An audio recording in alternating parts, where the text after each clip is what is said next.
Jonas, vai a Nínive, vai Jonas. Deus falou assim a Jonas, vai a Nínive pregar, se escondeu da face do Senhor e para tardes foi, tomando um navio, as águas se agitaram, a culpa era de Jonas por lançar no mar. Ó Jonas, ó Jonas, onde estás, ó Jonas? A Nínive então não foi Jonas. A Nínive então não foi Jonas. Está no fundo do mar.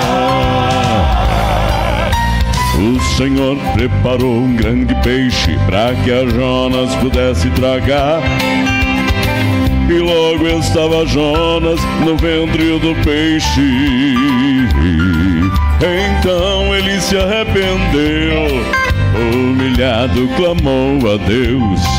Colocado para fora foi fazer o que Deus mandou. Foi Jonas, foi Jonas, foi a Nínive, foi Jonas, A Nínive agora foi Jonas. A Nínive agora foi Jonas. foi falar de Deus. Ó Jonas, ó Jonas, Você foi a Nínive, foi Jonas. Pamba pamba mau mau. Pamba pamba mau mau. A Nínive se foi, foi. A Nínive se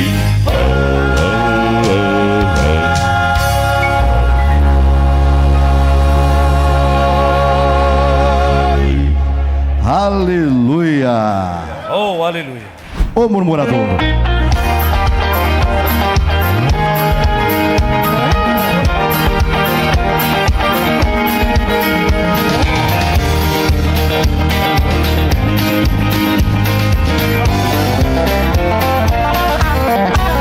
Ele não ora, quer que Deus estenda a mão e não consagra, pensando ser um santarrão e não vigia, mas quer ser um campeão, é um inútil, vive só na murmuração.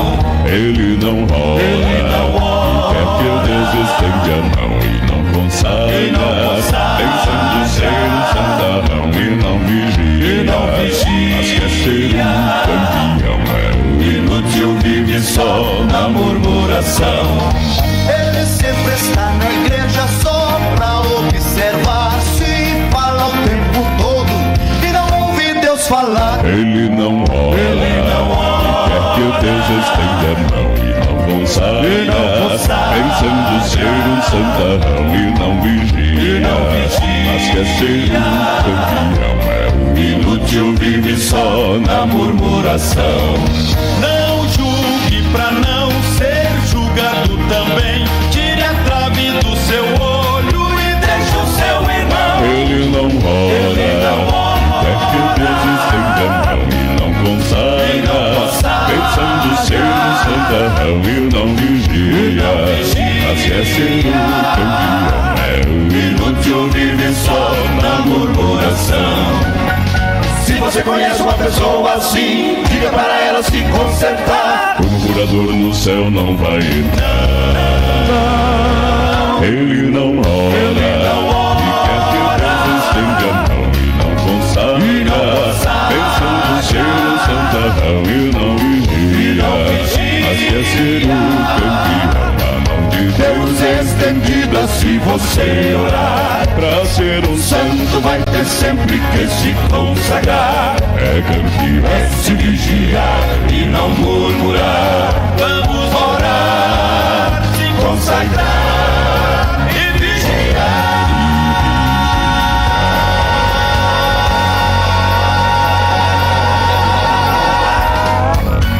Aleluia.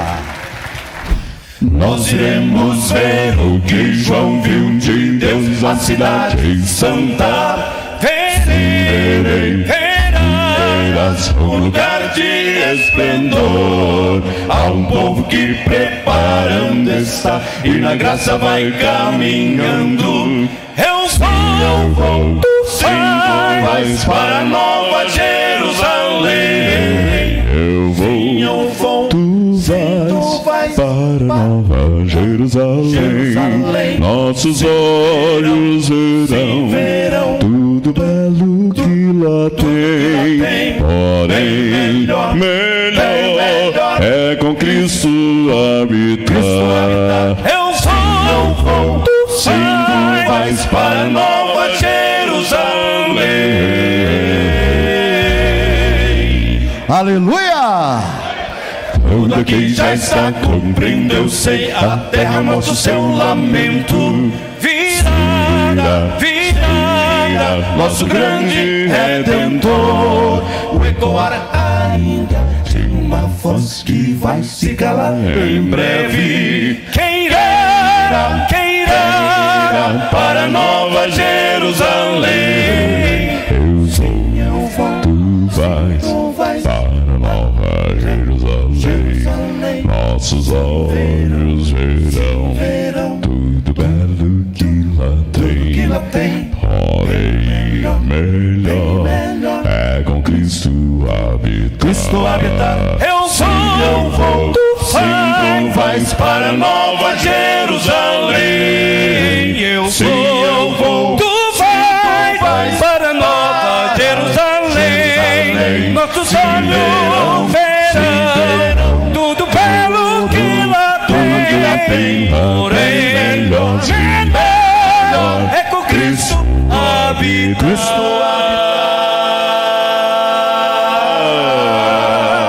Quem deseja ir também, diga bem forte: eu vou. Mais uma vez: eu vou. Eu vou, tu vais. Eu vou, tu vais. Sim.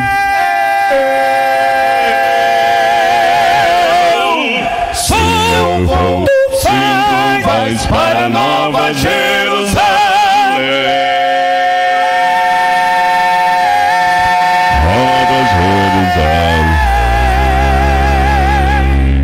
Oh, aleluia. É a nossa grande esperança, irmãos, morar com Jesus na Nova Jerusalém. Aleluia, glória a Deus.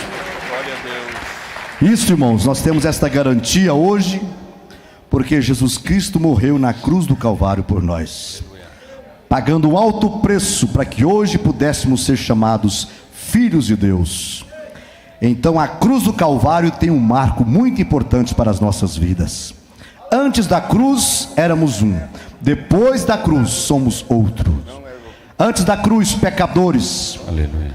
destinados ao inferno. Depois da cruz, salvos, pecados perdoados. Irmãos, que alegria estar aqui com vocês para esse evento, pela primeira vez. Alegria de conhecer o pastor Orlando, pastor Eliseu, o Ziel, todos os pastores, líderes, pregadores, ensinadores. Que Deus abençoe. Alegria estar novamente com o Quarteto Gilead.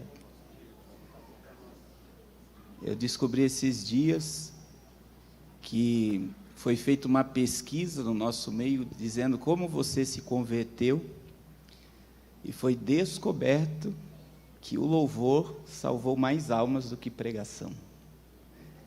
E é tremendo, né? Muitas pessoas se converteram por causa da letra de um hino, inspirado na palavra, mas o louvor liberta. E essas vozes aqui alcançaram muitas vidas para Jesus. E eu fico muito feliz de estar aqui com vocês novamente. Amém? Vamos ser bem objetivos. Abra sua Bíblia no livro de 2 Timóteo. Nós vamos ler o capítulo 3, versículo 1 e 14. Nessa introdução eu não vou entrar muito no que está na apostila, vou destacar algumas questões da introdução. E amanhã nós vamos fazer uma imersão. Capítulo 3, verso 1, e depois nós vamos ler o versículo de número 14. Sabe, porém, isto, que nos últimos dias sobrevirão tempos difíceis.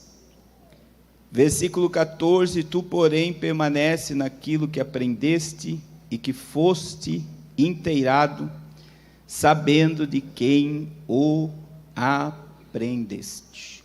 Amém? Irmãos, no final, estará ali fora umas camisetas, como essa, tem branca, preta. Essa camiseta eu ganhei de um seguidor, amigo meu lá de São Paulo, agora é meu amigo particular. Ele fez 1000 camisetas como essa e me doou. E diz assim: é seu direito não acreditar, mas é meu dever te avisar. Aí atrás está escrito: Jesus está voltando. Glória a Deus. E olha que ele caprichou na camiseta, é 100% algodão, tem M, G e GG, e você pode adquirir para abençoar o nosso ministério. Nós estamos fazendo uma grande obra para Deus, e amanhã nós vamos falar um pouco também sobre isso. Então, se você puder, é uma bonita camisa para você andar. Amém? Irmãos, nós vamos falar sobre assuntos relacionados à volta de Jesus, né? Todos sabem, está aí na introdução, que a carta a Timóteo foi a última carta escrita por Paulo para um jovem pastor. Nesta carta, eu estou fazendo um resumo da introdução, ele sabia que iria morrer. Quando nós lemos a Bíblia, nós vamos ver que quando Paulo escreveu a Filipos, ele pediu para a igreja orar para ele sair da prisão. Só que aqui ele não pede, porque ele sabia que estava próximo da sua morte. E ele vai instruir o jovem pastor sobre os últimos dias. E isso ele faz na sua primeira e na segunda carta. E o verso de número 14, ele faz um desafio de Timóteo permanecer naquilo que ele aprendeu. E uma das doutrinas que eu acredito que mais está sendo bombardeada nesses dias é a doutrina do arrebatamento. Isso está no nosso credo da Assembleia de Deus. E muitos crentes, pastores e pregadores não acreditam mais na volta de Jesus. Ou não acreditam mais no arrebatamento da igreja. Infelizmente, muitos estão sendo bombardeados por muitos teólogos, teologia liberal, teologia inclusiva, e muita gente já banalizou a graça, e essas coisas estão assim bombardeando, e muita gente está perdida sobre os acontecimentos proféticos e a volta de Jesus. E destacando o apóstolo Paulo como a própria igreja primitiva, muita gente não sabe, mas a igreja primitiva, ela aguardava a volta de Jesus para aqueles dias. E existem algumas coisas no livro de Atos dos Apóstolos que nos provam que a igreja primitiva aguardava o retorno de Jesus para aquela geração. A primeira coisa está em Atos 1, versículo 10 e 11. Veja que quando Jesus foi assunto ao céu, diante de 500 pessoas desceu 2 anjos. E o que eles falaram aos 500? Varões galileus, por que estáis olhando para cima? este Jesus que dentre vós foi tomado hoje, da mesma forma que o viste ir, ele virá novamente. Glória a Deus. E eu costumo dizer, enquanto os crentes não querem acreditar que ele vai voltar, os anjos acreditam que ele vai voltar. Aleluia. Outra questão é Atos capítulo 2, versos 17 e 18. Após o derramamento do Espírito, o apóstolo Pedro, no seu sermão, pregando sobre o derramamento do Espírito, ele liga ao Pentecoste a um derramamento do Espírito dos últimos dias, que o profeta Joel disse no capítulo 2, versículo 28. Mas o profeta Joel não falou que o derramamento do Espírito estava ligado aos últimos dias. O profeta Joel disse que depois derramarei do meu Espírito sobre toda a carne. Mas Pedro, quando ele recebeu o impacto de ser cheio do Espírito e ver tudo o que aconteceu, ele assimilou o derramamento do Espírito aos últimos dias. Então, ele liga aquele momento a um acontecimento altamente profético. Outra questão, que é muito pregado, Atos capítulo 2, versículo 42, 43, 44. E isso daqui é muito forte. A igreja primitiva ceava todo dia, eles participavam do pão todo dia. Partir do pão. Por quê? Porque a expectativa deles, pastor Eliseu, é que a qualquer momento Mateus 8:11 se cumpriria. Que Jesus disse: muitos virão do Oriente e do Ocidente e se assentarão comigo na mesa com Abraão, Isaque e Jacó. Agora existe algo mais forte ainda que fazia com que a igreja primitiva acreditasse na volta de Jesus para aqueles dias. Eles vendiam tudo o que eles tinham. Eles se desprenderam totalmente da matéria. E isso é muito forte. A ponto que eles não tinham mais apego a nada da terra. Eles se desprenderam, eles venderam tudo que eles tinham, entregaram no pé dos apóstolos. Não havia necessidade na vida de ninguém, e o desprendimento das coisas terrenas é uma prova bíblica que aquela igreja aguardava que seria arrebatada.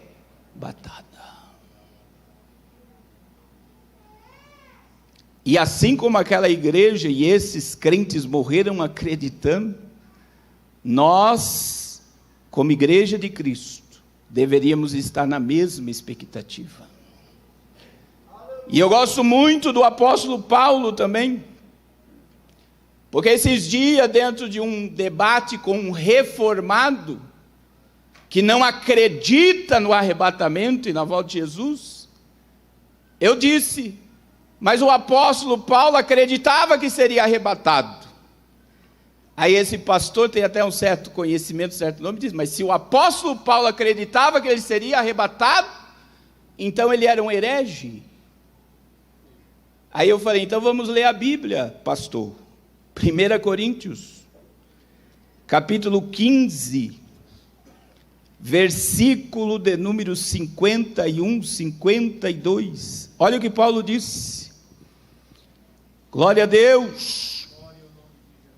Eis que vos digo um mistério: nem todos dormiremos, mas seremos transformados. Seremos. Agora olha o que ele diz: num momento, num abrir e fechar de olhos, ao ressoar da última trombeta, a trombeta soará e os mortos ressuscitarão incorruptíveis, e nós seremos o quê? Nós. ele se colocou na palavra, como que não provaria a morte. O texto mais conhecido, vamos para 1 Tessalonicenses 4, 16 e 17. É o texto-chave do arrebatamento. Agora veja como o apóstolo Paulo acreditava que seria arrebatado. Porque o mesmo Senhor descerá do céu com alarido, com voz de arcanjo, com a trombeta de Deus, e os que morreram em Cristo ressuscitarão.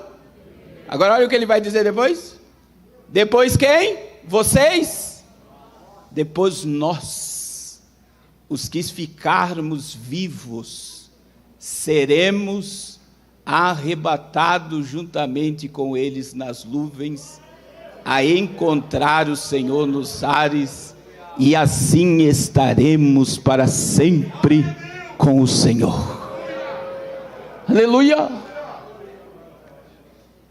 Eles morreram acreditando que poderiam ver Jesus novamente. E o apóstolo Paulo, ele nos dá essa lição.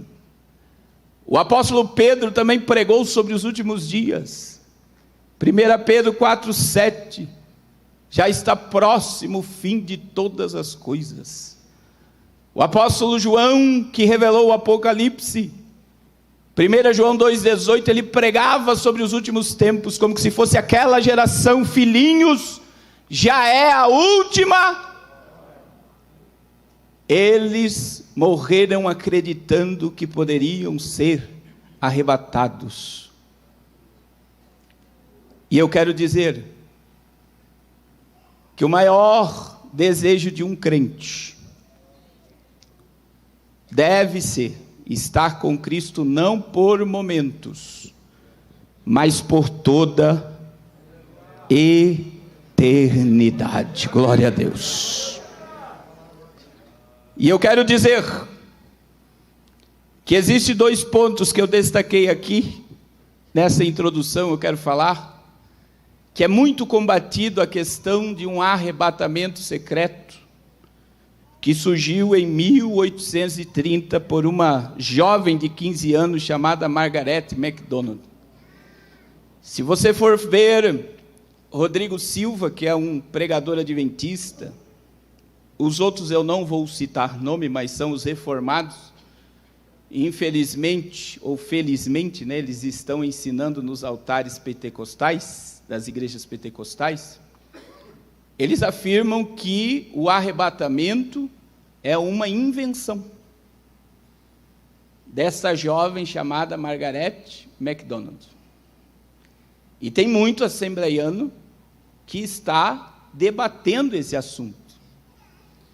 E vocês vão ver por dentro da Bíblia, né, que o arrebatamento é uma realidade. Mas Margaret MacDonald, como está aí na sua lição, ela acreditava que Jesus iria voltar no final da grande tribulação. Então eles pegaram esta personagem que teve visões junto com o seu futuro marido, que se tornou marido dela, e esses personagens criaram, então a igreja ou a teologia do tempo, criou a ideia de que era uma invenção de uma moça, e que isso não existe. Mas, como eu falei, o que o apóstolo Paulo disse? Nós seremos o quê? Arrebatados. Ele acreditava que seria arrebatado. Então aí, na sua lição, está a breve história que foi distorcida, e outra teologia que está sendo muito debatida é a teologia das dispensações, que nós temos, a partir de 1906, né, foi publicada, a Bíblia King James com as anotações de Scofield, que traçou uma linha reta dispensacionalista: inocência, consciência, governo humano, promessa, lei, graça e juízo. E é a forma mais simples de você entender a profecia. Só que a teologia moderna, ela quer combater aquilo que é simples. Essa é a realidade. Então, qual é a ideia? É melhor eu confrontar isso daí do que fazer com que o povo entenda a Bíblia como ela é. E você aprende dentro do dispensacionalismo clássico que a Bíblia, ela é toda salvífica. Não existe nenhum período da Bíblia em que Deus não esteja interessado em salvar. Em todas as dispensações, Deus revela a sua vontade ao homem, e Ele requer que o homem creia na sua revelação, se submeta à sua revelação e se separe do pecado. É só isso. Deus revela a sua vontade na inocência, na consciência, no governo humano, na promessa, na lei, na graça e no juízo. O que Ele quer do homem? Que ele creia, que ele se submeta e que ele se separe do pecado. No final de cada dispensação, quem obedeceu, se submeteu e separou é preservado por Deus. E quem não quis se submeter, obedecer e se separar, recebe o quê? O juízo. É simples. Só que nós estamos sendo bombardeados para não acreditar na Bíblia de uma forma simples. Jesus foi o pregador que pregou que o povo conseguia entender e compreender, a ponto que o povo tinha fome de ouvir o que ele falava. E nós estamos chegando no momento, irmãos, que diante desse fenômeno chamado YouTube, Facebook, agora com o chat GPT, acabou. Eu acho que os pregadores só vão dizer lá, me diz a mensagem, e a mensagem sai pronta.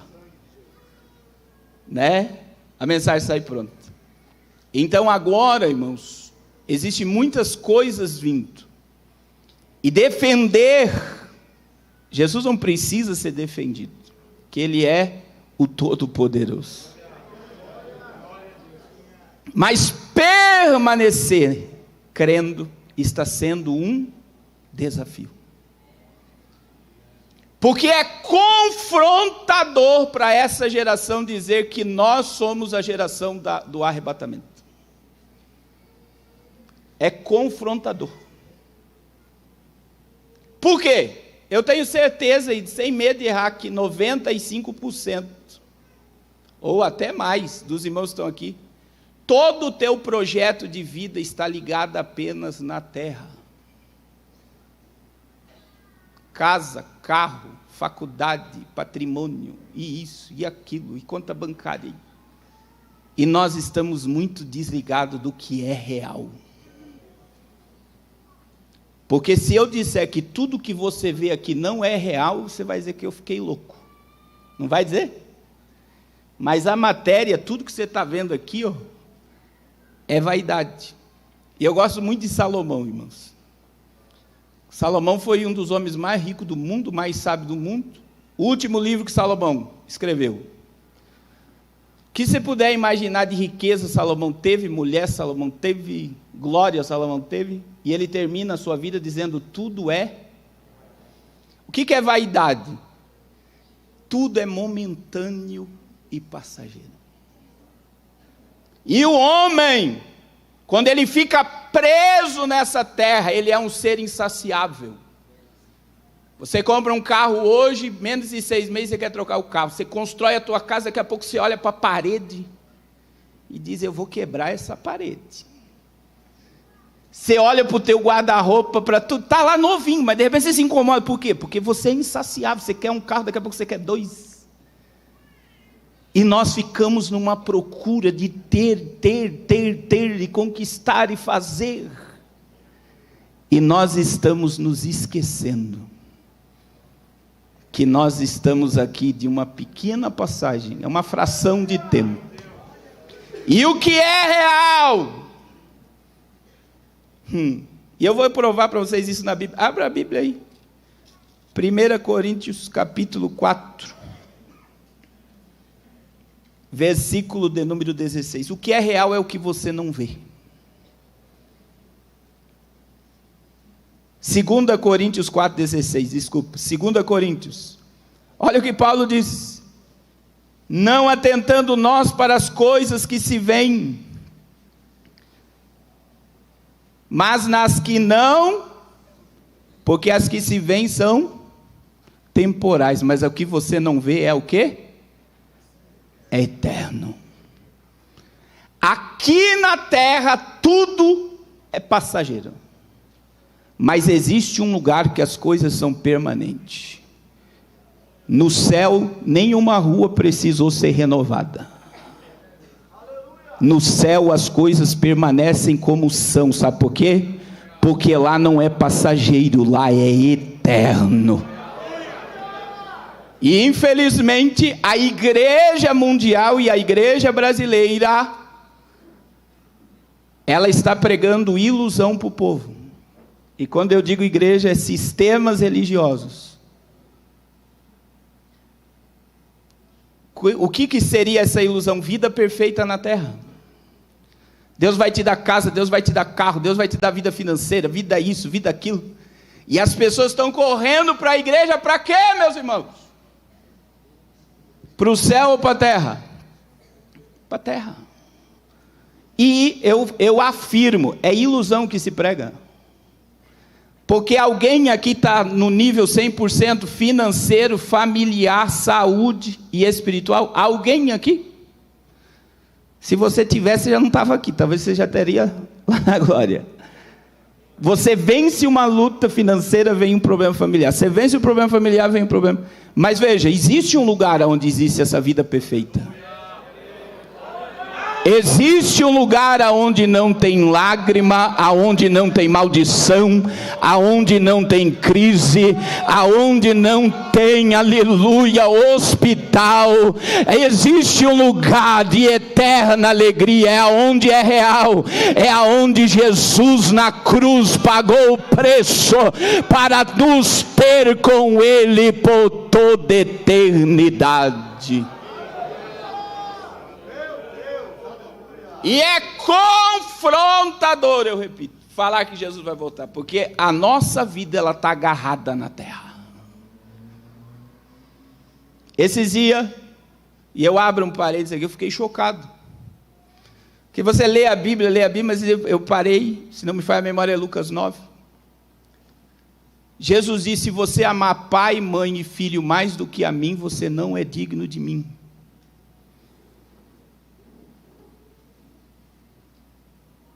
E me chocou,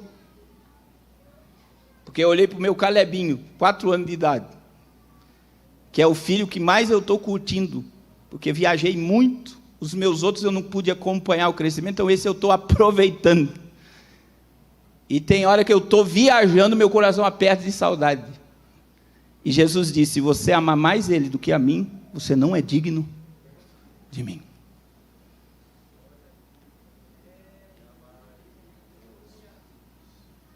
E aí? Que evangelho nós estamos vivendo?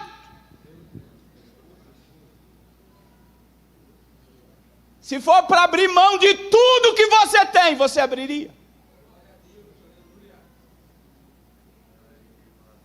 E muitas das vezes nós estamos apegados a coisas que só está sugando a nossa energia. Tem muitos crentes que perderam a essência, porque se iludiram com o momentâneo. Jesus morreu na cruz para te ter por toda eternidade ao lado dele. Aleluia, glória a Deus, glória a Deus, glória a Deus, glória a Deus.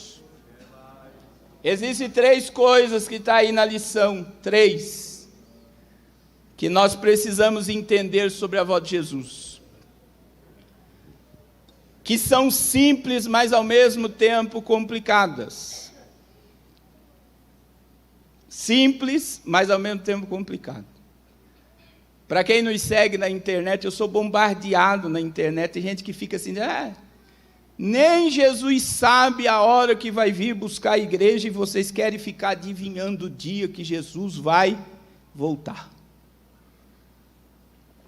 E a primeira grande questão que nós precisamos entender é se Jesus sabe ou não sabe a hora que vai vir buscar a igreja.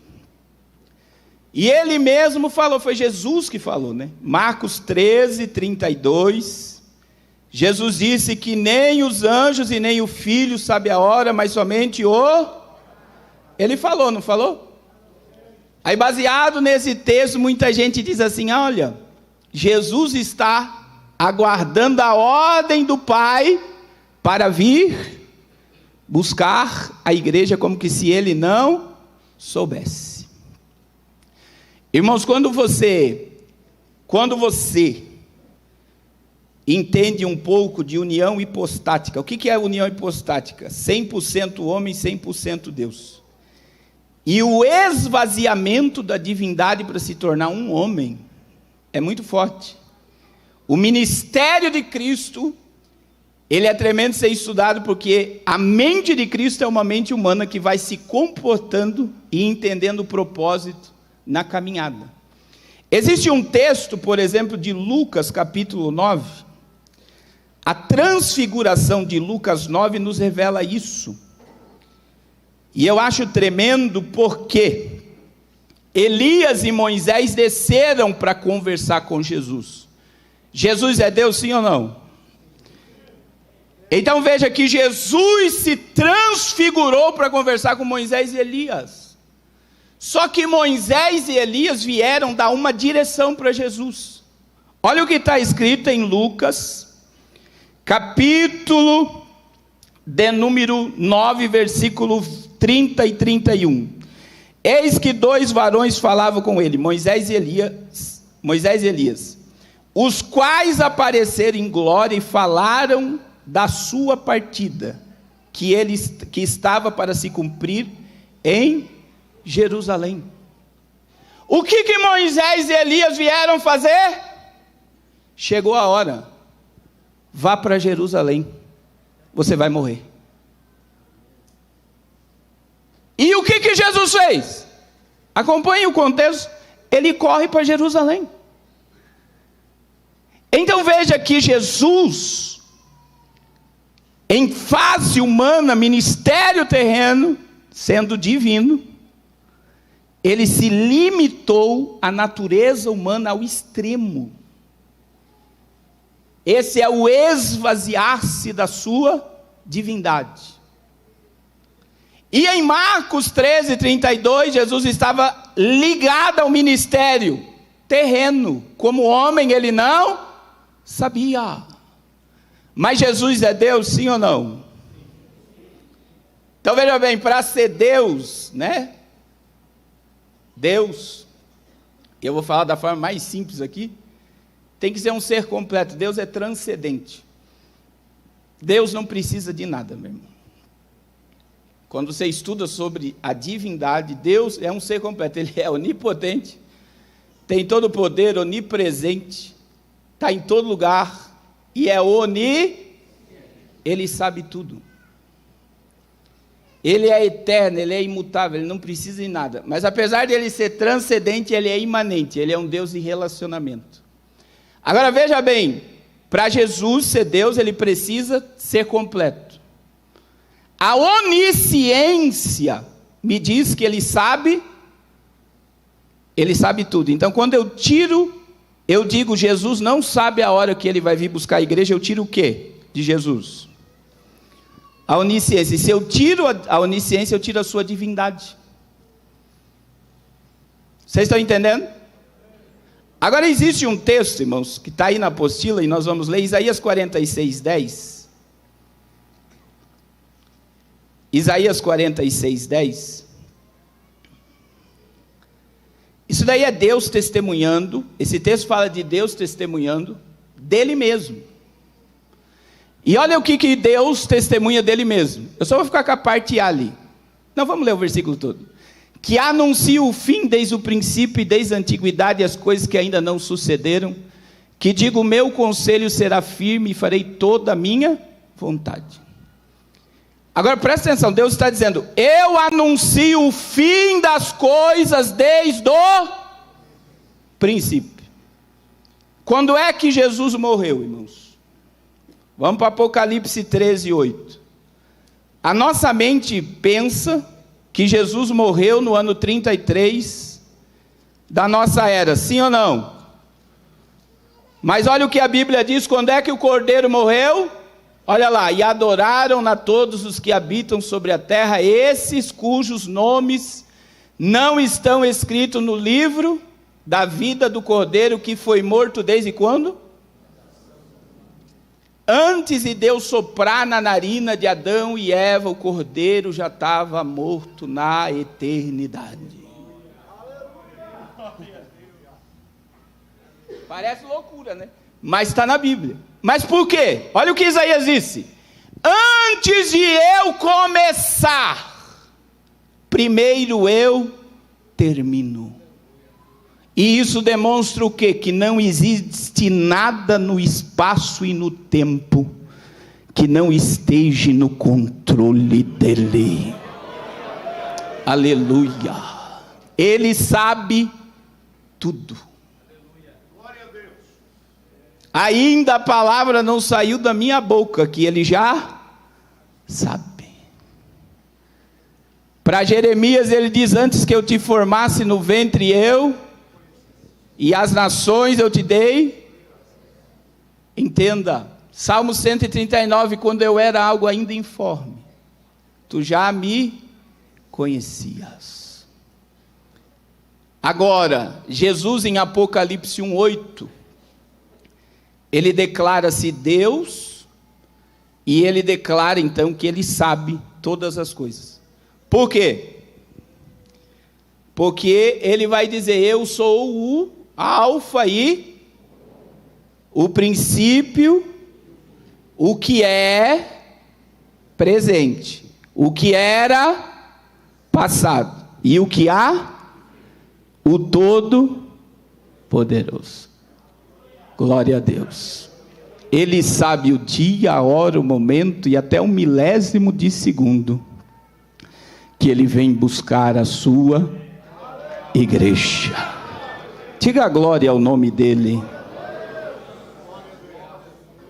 Segunda coisa, agora você vai querer me confrontar, né? Mas está na Bíblia, vamos para a Bíblia. A gente aprendeu que Jesus só vai voltar quando a última pessoa da terra ouvir o Evangelho. Quantos já ouviram isso? Então isso é pregado em culto de missões, de evangelismo. Eu particularmente até descobri também, preguei muito. Tem que fazer missão, tem que pregar, porque senão Jesus não vai voltar. Mas irmãos, não existe nenhum, presta atenção, nenhum versículo na Bíblia que afirma que Jesus só vai voltar quando o Evangelho for pregado no mundo todo.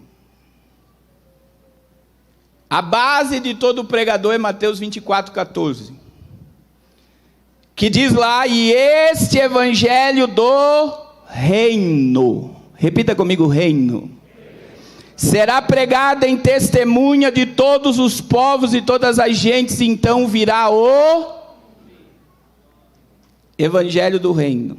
E fim. A pergunta que você tem que fazer para o texto, o arrebatamento da igreja é o fim? Aí já cai por terra, não cai por terra, não fica assim meio.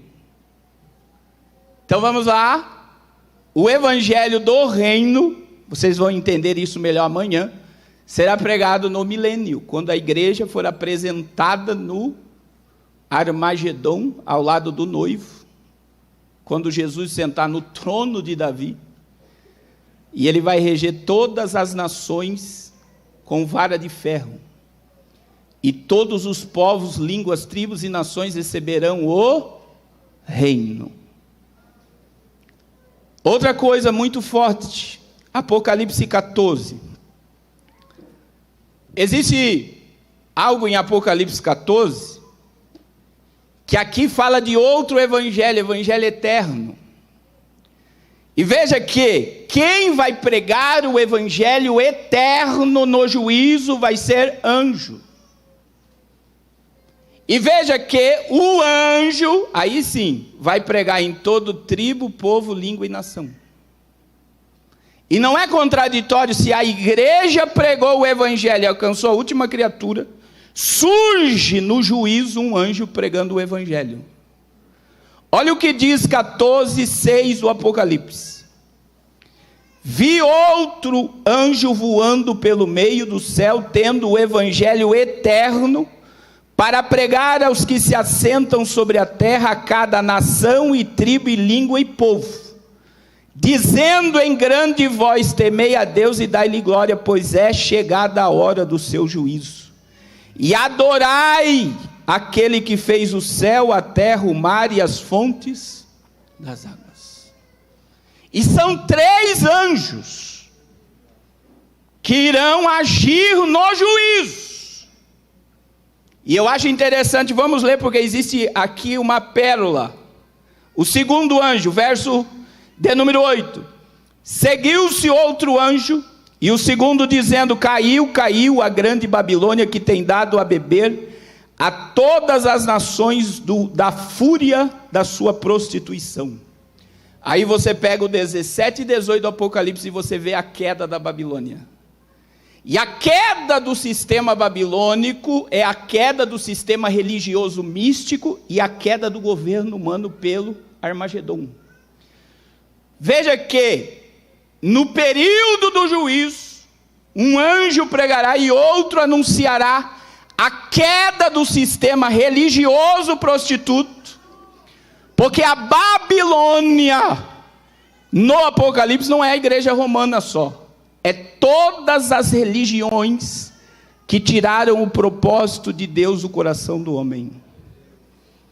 E tem muita igreja evangélica que vai ser condenada e julgada no juízo, porque o que o altar está oferecendo é Babilônia pura.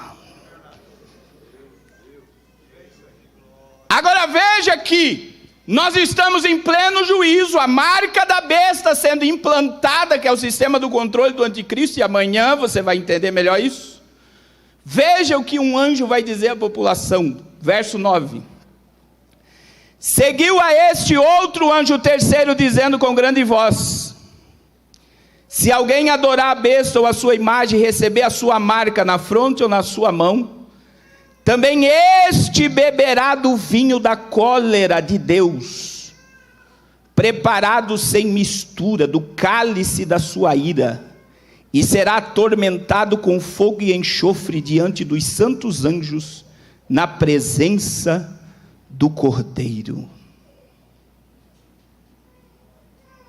É tremendo isso daqui, porque se você chegar em 19 e 20 do Apocalipse, você vai ver que todos que no período tribulacionista aceitaram a marca da besta e adoraram a besta serão exterminados pela palavra que vai sair da boca de Jesus na batalha do Armagedon. Então um anjo vai dizer durante o período tribulacionista: não adorem a besta e não aceite o seu controle. E isso é tremendo. Então veja que haverá uma pregação no juízo. Na realidade amanhã nós abriremos que nós temos os 144.000, as 2 testemunhas e os anjos pregando, chamando o mundo ao arrependimento, porque a Bíblia ela é toda salvífica. Glória a Deus.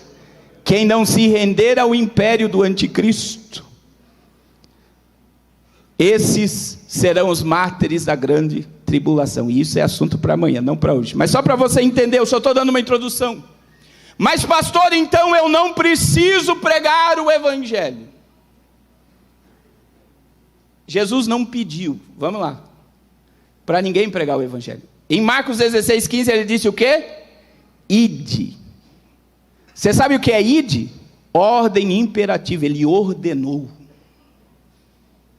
É por isso que Paulo disse o quê? Ai de mim se não anunciar o... Por quê? Me foi o quê? Imposta essa obrigação. E eu sei que vai doer o que eu vou falar aqui, mas eu vou ter que falar. E presta atenção no que eu vou falar. Eu vou falar talvez, não é uma afirmação. Talvez um crente em Jesus que vive na igreja, participa de coral, canta, dizima, oferta, se ele nunca ganhou uma alma para Jesus, talvez ele nunca nasceu de novo. Porque só quem nasce de novo tem paixão pelas almas. Aleluia. Aleluia. Eu falo sem medo de errar, nós estamos inchando com os próprios crentes. Nós estamos num momento em que o ateísmo aumentou 5% no Brasil. E você sabe por que o ateísmo aumentou 5% na nação brasileira? Porque Jesus não está mais sendo visto na igreja que sou eu. Nós estamos vivendo de capa de religião. O que é a capa? Nós sabemos colocar um terno, uma Bíblia, vir bonitinho, participar certinho de uma religião. Mas religião não salva, meu irmão. Não adianta nada você dizer que é 30 anos assembleiano, 40 anos assembleiano, se você não tem comunhão com Jesus, e você não está gerando frutos para a glória do nome dEle. Aleluia, aleluia, glória a Deus, aleluia. Aleluia, Jesus não te quer por momentos, Ele não te quer por 1h30, 2 horas no culto, Ele quer caminhar contigo pela rua de Caçador, aonde você pisa, aonde você estende a mão, aonde você fala, Ele quer se manifestar na terra. Orebacando remaia. E no período da pandemia, irmãos, eu pedi, numa live no YouTube, eu queria uma caixa de som para pregar na rua. Eu sempre preguei em praça pública, sempre. E não faço isso por vaidade. Eu amo pegar uma caixa de som e ir para a rua pregar. Eu amo, isso está na minha alma. E aí eu pedi, em menos de uma semana eu recebi a caixa, eu morava em Osasco. Foi bem no início da pandemia, no final de 2020, que eu mudei para Santa Catarina. E aí eu comecei lá na Avenida Paulista. Peguei a caixa e fui pregar na Avenida Paulista. Da Avenida Paulista fui para Osasco, eu falei, eu vou para o Brasil inteiro. E aí veio o lockdown, e eu viajei os 27 estados do Brasil. Indo em todas as capitais, eu andei mais de 36 mil quilômetros, levando máscara, pão e ganhando alma nas praças e nas ruas. E eu digo para vocês, como eu vi Deus na rua. No Mato Grosso do Sul, você sabe quem foi o ministério de louvor? Um viciado em crack pegou o violão e os outros pegaram umas caixas. E eles abriram a boca e começaram a adorar na praça. E o rapaz que tocando o violão começou a derramar lágrima adorando a Deus. E a glória de Deus tomou a praça com viciado em crack. Oh glória! Oh glória! Cheguei no Recife, não tinha ninguém. Tinha, para não dizer, tinha um homem dormindo longe. Comecei a pregar, minha esposa estava junto. De repente veio um senhor e eu pregando, como se tivesse uma multidão. Veio um homem, colocou a cabeça na árvore e começou a chorar. Pingava a lágrima. Ele tinha saído de casa para tirar a sua vida. Na hora que eu fiz o apelo, ele veio chorando aceitar Jesus. Orebacando remaia. Aleluia. São tantos testemunhos, mas sabe o que eu quero dizer com isso? Talvez você diga, pastor, da onde dinheiro para fazer tudo isso? Deus mandou. Não existe uma obra mais frutífera do que almas. Aleluia. E as almas estão clamando. Eu comecei a fazer um trabalho agora nas escolas. Estive no Vale do Jequitinhonha, fui em 3 escolas, irmãos. Está aqui, a minha esposa estava comigo. Os adolescentes tudo mutilado. Adolescentes estão tirando a sua vida. Há uma dor no mundo, há um clamor no mundo. E nós estamos assentados, adorando, recebendo, e não estamos compartilhando. Aleluia. É a última hora. É esse o momento de arrancarmos as almas das garras do diabo e transportá-las para o reino de Deus. Na dispensação da graça, Hebreus 11, os anjos quiseram pregar, e o que o Senhor disse? Não, a minha igreja vai pregar. E eu quero que você levante a tua mão para o céu agora. O Senhor quer acender essa chama na tua alma. Nós não poderíamos dormir essa noite sem ganhar uma alma para Jesus. É tempo de sairmos do comodismo, da frieza, e é tempo de arrancarmos as almas das garras de Satanás. Ele nos deu poder. No meu nome vocês vão expulsar demônios, no meu nome vocês vão falar novas línguas, no meu nome vocês vão pegar em serpentes e nada vos fará dano algum, no meu nome vocês imporão as mãos sobre os enfermos e os curarão. É tempo de irmos à procura das almas. Aleluia. Aleluia! E por último, para mim concluir minha introdução hoje, e eu preciso mostrar ainda algumas imagens para vocês rapidamente. Jesus sabe, o Evangelho nessa expressão mundial, dentro de uma visão escatológica, ele já foi alcançado o mundo também. Quando você pega o primitivo da igreja, a igreja esteve no mundo, e o que os povos fizeram? Tiraram a igreja já esteve presente. Quando você estuda sobre um povo não alcançado, são 2% de uma população que declara ela como um povo não alcançado pelo Evangelho. Então o Evangelho está lá, mas ele não tem expansão. Então o Evangelho já está nos 5 continentes da terra. E é neste momento que você precisa compreender que nós fomos chamados como uma ordem: pregue o Evangelho. E por último, que está aí na apostila, a terceira coisa que nós precisamos entender é sobre o derramamento do Espírito, ou o avivamento mundial que antecede a volta de Jesus. E muita gente diz assim: não, pastor, mas vai vir um grande derramamento do Espírito. E eu vou usar o próprio lockdown. Irmãos, você já imaginou na sua mente? Eu sei que muitos crentes sofreram querer ir para a igreja e não poder. Isso aconteceu no mundo, nós perdemos vários pastores no Brasil. O que os crentes ficaram fazendo em casa? O que o crente mais ganhou na pandemia?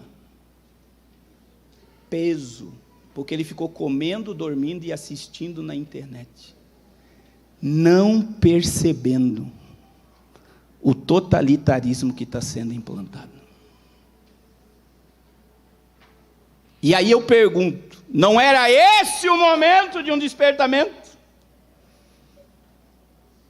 E nós estamos esperando algo acontecer, sendo que o mesmo Espírito que inaugurou a igreja em Atos 2, é o mesmo Espírito que está aqui nessa noite.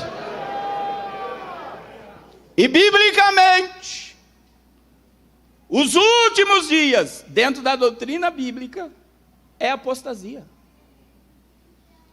Vamos lá, 1 Timóteo 4:1, 2 Timóteo 4:3, vamos para 1 Timóteo 4:1. Isso daqui está acontecendo e muito. O apóstolo Paulo, ele fala sobre doutrinas de demônios. Ora, vamos ler aquela tradução. Mas o Espírito expressamente diz que nos últimos tempos apostatarão alguns da fé, dando ouvidos a espíritos e a doutrina de... Então vamos lá. O camarada está lá, revelando nome, CPF, RG, placa de carro. O povo está igual doido atrás. Aí o pastor está pregando a Bíblia no culto. O que o crente quer? Ser enganado. Ama revelação barata. E não estou tocando no ministério de ninguém, meu irmão. Mas eu vou dizer que está havendo muito satanismo no meio religioso. E você sabe o que é satanismo? É tudo que é feito em oculto. Você tem um pastor e você tem um líder. Daí alguém te convida para ir na casa do profeta na tarde da revelação. Aí você sabe que o teu pastor não vai concordar. Ou até diz nos bastidores, o pastor não pode saber, ninguém pode saber que eu vou lá. Se o teu pastor não pode saber que você está lá, Deus não está lá.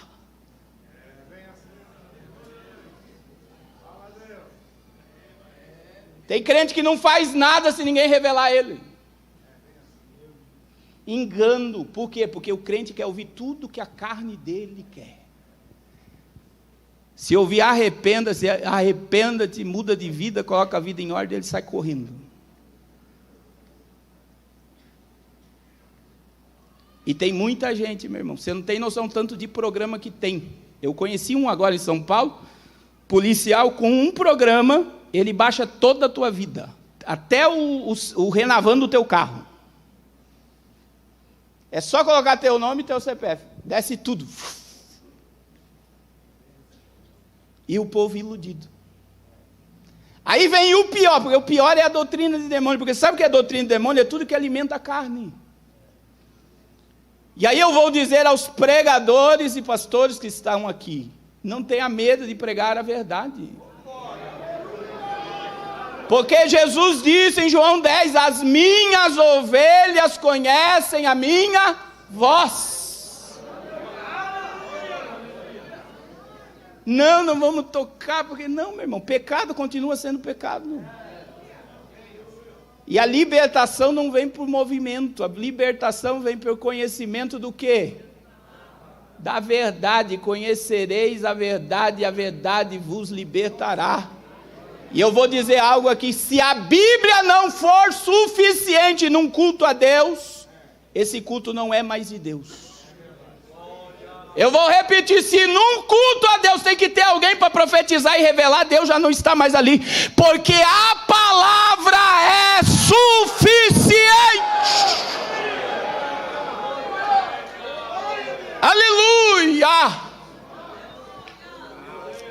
Aleluia! Aleluia! Xerabacanduremaia. Erabacanduremaia. Aleluia! Aleluia! Mas pastor, se eu pregar a verdade, ninguém mais me convida. Vá para a rua pregar, vai ganhar alma. Não fique preso ao microfone, a um altar. Deus nos chamou para pregar a sua palavra e Ele se responsabiliza. Aleluia! Agora 2 Timóteo 4, Paulo foi além. Porque em 2 Timóteo 4, 3, Paulo diz: pois haverá um tempo em que não sofrerão a sã doutrina, mas tendo comichão nos ouvidos, amontoarão para si doutores conforme as suas próprias concupiscências, e desviarão os ouvidos da verdade, voltando-se a... Esses dias eu estava numa igreja lá no Espírito Santo, aniversário da primeira igreja batista, não é o pastor da igreja, daí o primo do pastor, que é dessas comunidades preta, tudo grande, foi lá, e aí a gente foi jantar junto. Só para você ter ideia, esse pastor tem 500 células. Você tem noção? 500 células. 4 cultos no domingo. Aí ele chegou para mim e falou assim: eu acredito em tudo que você prega, acredito, mas eu não consigo pregar isso em cima do meu altar. Eu não dou essa comida para o meu povo, porque meu povo não suporta. Então o que se prega nesse altar? Tudo que o povo quer ouvir. E por que esse altar ou esse movimento está lotado? Não é que Jesus não esteja lá, lá tem salvo, tem crente, tem poder, tem um monte de coisa, mas eu quero só que você entenda. É porque o altar alimenta a carne. E está lotado. E as pessoas não estão conseguindo discernir o que é verdade e o que é mentira. Agora, veja bem, as pessoas vão amontoar para si doutores conforme as suas próprias, e vão desviar-se da verdade, voltando-se a... E o que é a sã doutrina, irmãos? Que as pessoas não vão suportar, que vai fazer cócega. Não é uso e costume, apesar de a Assembleia de Deus ter bons costumes.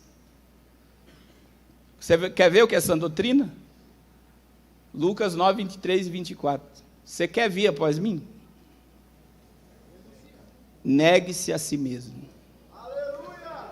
Tome a cada dia, é todo dia você tem que tomar a cruz. Você sabe por que Jesus mandou você tomar a cruz? Porque você vai ter que morrer por pecado todo dia. Paulo entendeu, e por isso que Paulo disse: eu já estou crucificado, eu morro todo dia, porque eu não quero perder a minha comunhão com Ele. Sã doutrina: se você amar a tua vida, você vai perdê-la. Mas se você perdê-la por amor a mim, você vai. Aleluia. Aleluia. Aleluia. Urabacanduremaia. Aleluia. Aí muita gente me diz: pastor, mas não tiver um avivamento, ninguém sobe. Irmão, tem uma igreja dentro da igreja.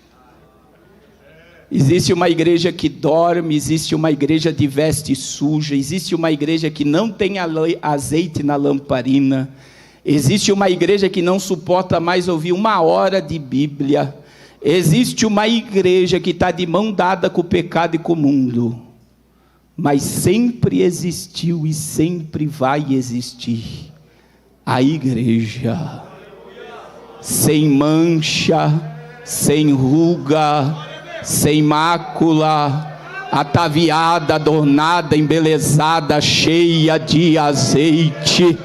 Se você faz parte dessa igreja, abra a boca e dá glória ao nome dele. Urabacanduremaia. Jesus vai tirar a sua igreja de dentro da igreja. Aleluia. Eu só vou mostrar os 10. Posso só mostrar? Por causa do horário. Vamos lá. Eu vou mostrar só algumas coisas aqui que nós vamos entrar amanhã. Mas por que eu falei tudo isso, irmãos? Por que eu falei tudo isso? Pode passar a imagem ali? Pode passar. Eu falei tudo isso porque não precisa mais nada acontecer para Jesus voltar. Eu e você precisamos aguardar a volta de Jesus, como que se ele viesse buscar a igreja agora.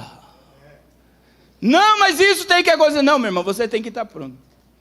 Agora, o que está me chocando nesses dias, eu só vou mostrar e amanhã a gente vai se aprofundar.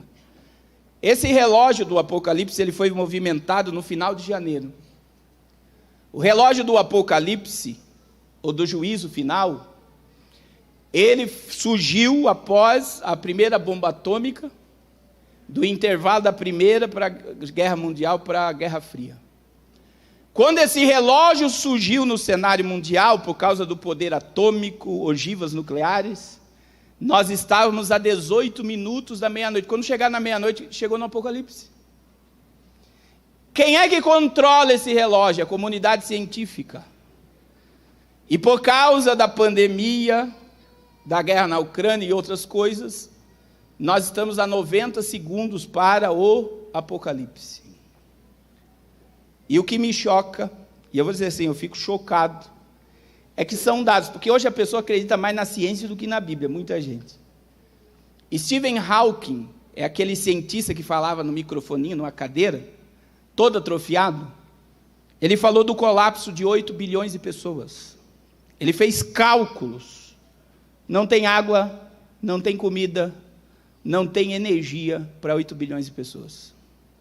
Agosto de 2022, a humanidade chegou a 8 bilhões. E o que nós estamos vendo se armar diante de nós? Colapso. Uma crise planetária está sendo instaurada e as pessoas não estão vendo. E o que me choca? Os cientistas são crentes. São o quê? Ateus. Mas eles acreditam no Apocalipse. E o crente tem um livro na Bíblia com 22 capítulos. E acha que o Apocalipse não vai acontecer.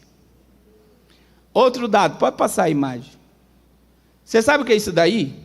Isso daí é o bunker na Noruega do Bill Gates. Eu vou ligar aqui, eu acho que agora deu, né? Isso daqui, ó.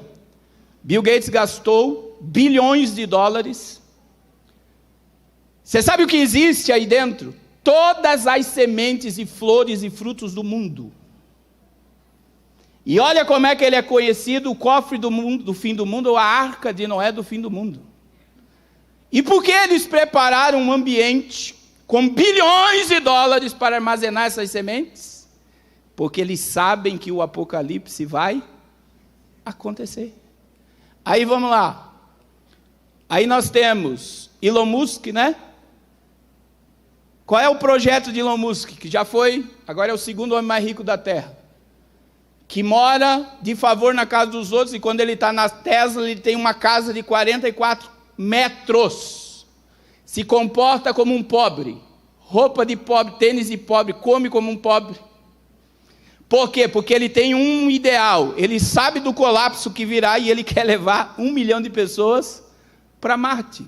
E por que ninguém chamou o Bill Gates, que fez um bunker do fim do mundo, e Elon Musk está gastando bilhões para um foguete para parar? Povo a Marte, ninguém chama eles de teóricos da conspiração. Ninguém. São futuristas. Mas se eles estão se preparando,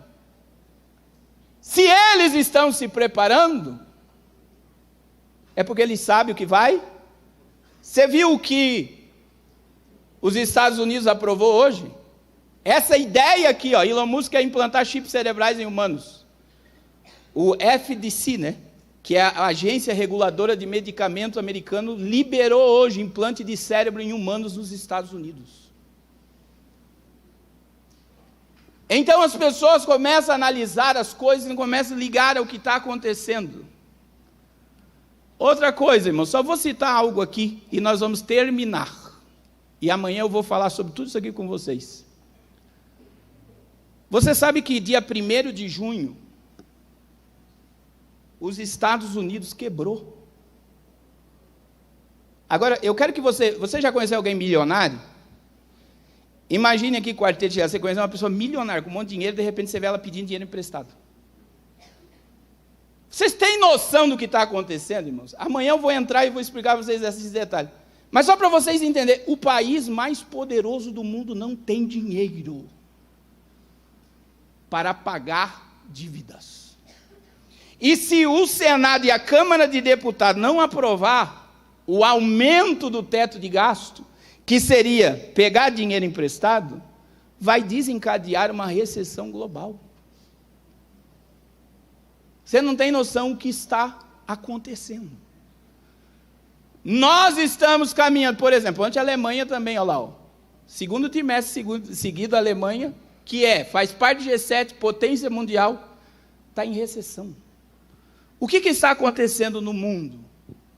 Um cenário de um colapso global para a entrada de um líder mundial. E a nova ordem mundial, irmão, já deixou de ser teoria, ela se tornou uma realidade. O governo do anticristo está se levantando. E como é que está o povo? Comendo, bebendo, dormindo, casando, dando-se em casamento, semelhante aos dias de Noé. Irmãos, eu não tenho dúvida nenhuma, pode vir aqui, José, que nós somos a geração do toque da trombeta. Aleluia. Levanta a sua mão direita para o céu. Aleluia. Você pode dar alguns segundos de glória, aleluia, sem forçar. Pelo Deus da palavra, pelo teu nome está escrito no livro da vida, para Ele ter te chamado para ser igreja na geração do arrebatamento. Como Enoque, Elias não provou a morte, você não vai provar a morte física. A qualquer momento nós o veremos como Ele é. Solta essa rajada de línguas estranhas, solta esse mistério, se alegre.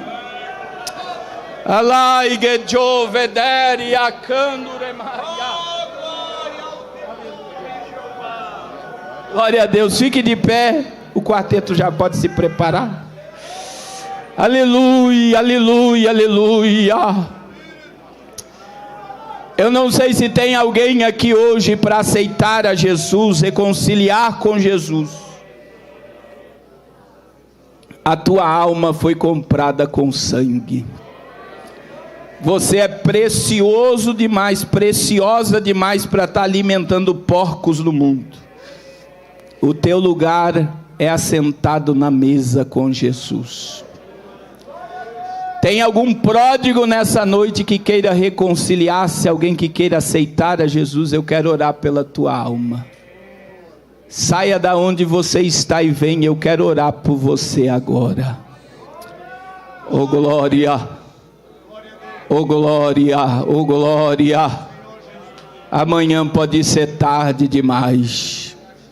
Irmãos, eu quero profetizar algo. Levanta a tua mão para o céu. Noé não ganhou o mundo inteiro, mas a família de Noé entrou na arca. E eu profetizo que haverá libertação e salvação dentro da tua casa. Xerabacalavastia. Urabacanduremai. Quer avivamento? Levanta o altar da oração dentro de casa. Volta para o jejum, para a comunhão. Desce, entra na brecha, aleluia. O céu está te chamando para perto. Oh Espírito de Deus, muito obrigado. Ore agora pela tua família, ore. Muito obrigado por este momento. Obrigado pela tua palavra. E eu profetizo, Senhor, debaixo da autoridade do nome de Jesus, que as cadeias e grilhões vão cair na casa do meu irmão, que o anzol vai ser colocado no queixo, e que os pródigos retornarão para os teus pés. Urabacanduremaia. Que todo projeto falido do diabo contra esta família, essa casa, caia por terra agora no nome de Jesus. Coloca colírios nos nossos olhos para vermos o cumprimento da tua palavra. E renova o teu povo, Pai, em nome de Jesus, aleluia.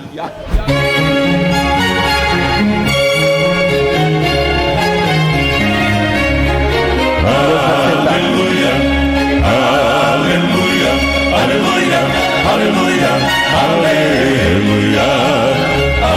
aleluia, aleluia, aleluia, aleluia, aleluia. Pois o Senhor onipotente reina.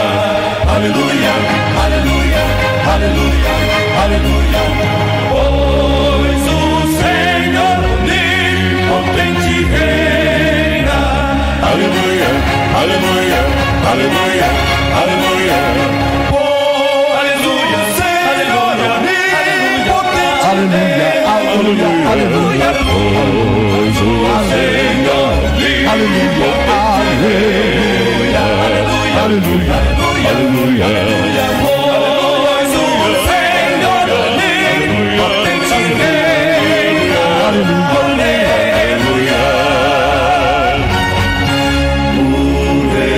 Atentem para a letra. Escutem a letra.